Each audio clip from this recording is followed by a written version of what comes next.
পিনে দিব আজকে।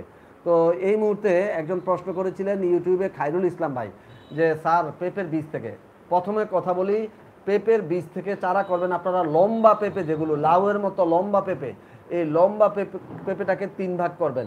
মধ্যের অংশের যে বীজটা, ধরেন ধরেন এটা হচ্ছে লম্বা পেঁপে, ধরেন এটা হচ্ছে লম্বা পেঁপে, এটাকে এ একটা ভাগ, এ একটা ভাগ, এ একটা ভাগ, তাহলে 1 2 3টা ভাগ করবেন। এই মধ্যের অংশটাকে, মধ্যের অংশ থেকে যেই বীজগুলো পাওয়া যাবে ওই বীজগুলোকে প্রথমে আপনি কি করবেন, একটা কাপড়ে, সুতি কাপড়ে নিয়ে ভালো করে ডলবেন। ভালো করে ডলে তারপরে এটা 3 থেকে 4 দিন কড়া রোদে শুকিয়ে কাচের রঙিন বোতলে ঢুকিয়ে রাখবেন, যদি আপনি সাথে সাথে চারা না করেন।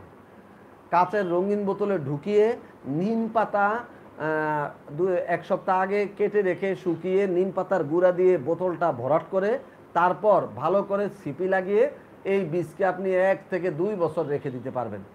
আর যদি সরাসরি চারা করেন তাহলে মধ্যের অংশের বীজগুলো আপনি এই মাটিতে 1 ভাগ ঝুরঝুরে মাটি, 1 ভাগ ভার্মি কম্পোস্ট, 1 ভাগ পচা ঝুরঝুরে গোবর মিশিয়ে এই পট মিক্সচারটা তৈরি করে আপনি সিড ট্রেতে ভরতে পারেন, কিংবা